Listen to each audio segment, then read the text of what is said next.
Are blacks an endangered species? There are those within the black community who are pointing to abortion as a way to eradicate blacks. Blacks support the Democrat Party.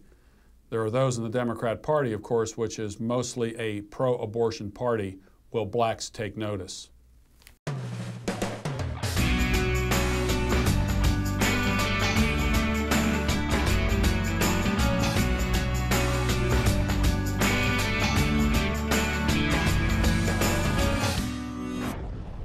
As you may have seen some of the billboards about it, asking the question whether or not black children are an endangered species. And what's happening, there are those in the black community who are beginning to see there are some sinister elements behind abortion, since the abortion industry for many decades now has been targeting black communities. We can go all the way back to Faye Wattleton, who was the head of the Planned Parenthood for many years, a black woman herself, and using this as a way to gain a foothold into the black community on the abortion issue. And I have Michael Hirsh here in the studio with me, and Michael and I have gone back quite a few years, have been involved in Operation Rescue as a result of a legal case that he was involved in. I wish we had time to go through all of this, but ended up going to law school and has been in some very, very high-profile cases. And one of these days, maybe we'll lift the lid off of that and talk about it. But Michael, give us some idea of what is happening in the pro-life community, especially with this advertising thrust on this endangered species idea. Well, it has been a thrust of late here with this endangered species project, with a billboard highlighting the fact that the overwhelming percentage of abortions are performed on black children. That is, black children are killed through abortion. 40% of all abortions are of black children, but they only make up 13% of the population. So if you multiply that out, it's a significantly disproportionate rate of abortions among the black community. But this is not the point of this endangered species program and marketing effort, if you will, is to underscore what the bad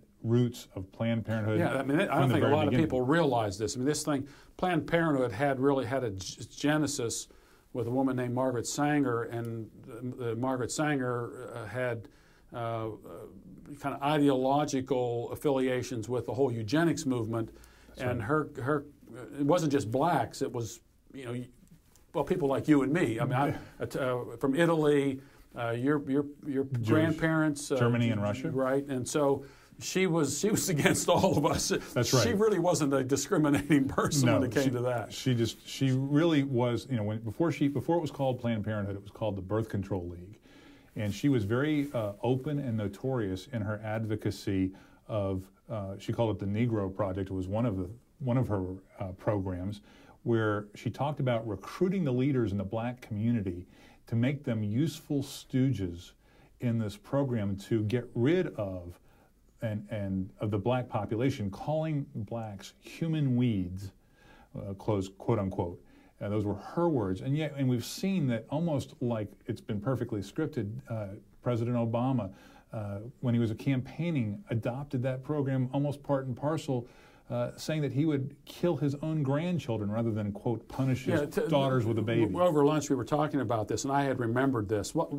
Set that up for us, and you say this video is pretty still alive. The interview is still around. Oh, yeah. You have it on your site. I have it on my site. And your site is www.mrhirsh.com. And there's a variety of categories. And if you go to Planned Parenthood, I've got the video of then candidate Obama speaking in kind of a town hall type setting, and he was asked a question unrelated to abortion, but he couldn't stay away from it. He said that he had two young girls, and he didn't want them punished with a baby. I mean, it's amazing that you see a pregnancy as a punishment. And so the Margaret Sanger agenda of recruiting these black leaders, whether it's Faye Wattleton or Barack Obama, the agenda of Planned Parenthood, the largest abortion provider in the world, funded to the tune of $300 million a year in taxpayer money. And we're supposed to believe that none of that goes for abortion. Right. And yet the majority of their facilities or in low income, they target the black community. And we used to call that genocide. Well, in fact, if I recall, Jesse Jackson, many years ago, before he ever ran for president, he had called abortion black genocide. That's right. And he himself was almost a victim of that black genocide. His mother was a single woman and became pregnant, and her pastor talked her out of having an abortion. And before he turned his coat, he himself was opposed to abortion, calling it black genocide. When it became politically expedient with the Democratic Party, which has really never met an abortion that they didn't like, he's changed his tune. But nonetheless, it has been a concerted, directed effort by Planned Parenthood from the very beginning of Planned Parenthood, back when it was still called the Birth Control League, and Margaret Sanger founded it, was to rid the human race of these human weeds, what she called human weeds, through contraception and abortion. And the method to do it was to recruit black leaders to get the black population to go along with their own destruction. Yeah, and I mentioned Faye Wattleton, and there are probably a lot of you listening or watching this just kind of introduced to the pro-life movement in the last 10 years or so. But Faye Wattleton, a very articulate, very attractive black woman. I think her father was actually a minister. Her mother was here in Atlanta. Okay, and so here she's the face of Planned Parenthood, and here's this attractive black woman speaking to the black community, and here, if it's okay with me, my mother was a minister, I'm a black woman, I don't see any problem with it. It made it easier for black women to make this decision. Well, again, that was has always been the strategy. Always been the strategy from the very beginning, to recruit these leaders, whether they were knowing or unwittingly, to facilitate the extermination and the real successors of the brutal plantation owners of a couple centuries ago is really Planned Parenthood today.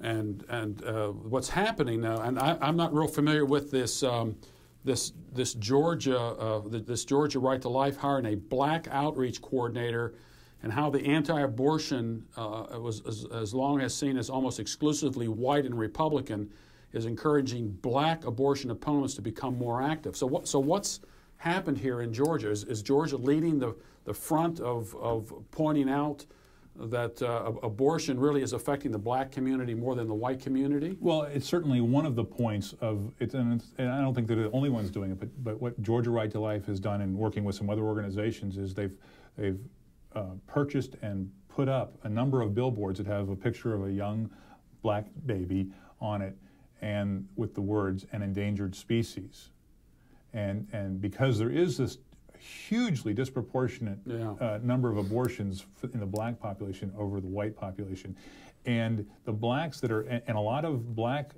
leaders, once they see the documented evidence, it does underscore that this overwhelmingly disproportionate number of abortions going on in the black community, 40% of all abortions to 13% of the population, is a significant disparity.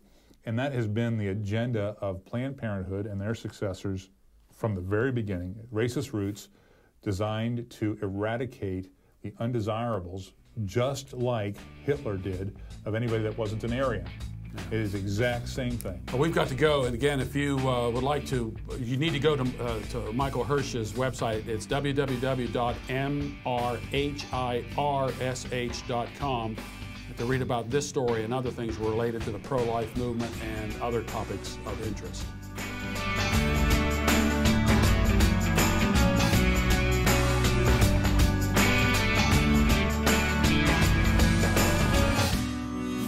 For more related to today's topic, check out The Religion of Evolution, a video presentation featuring Gary DeMar. You will find it at AmericanVision.com.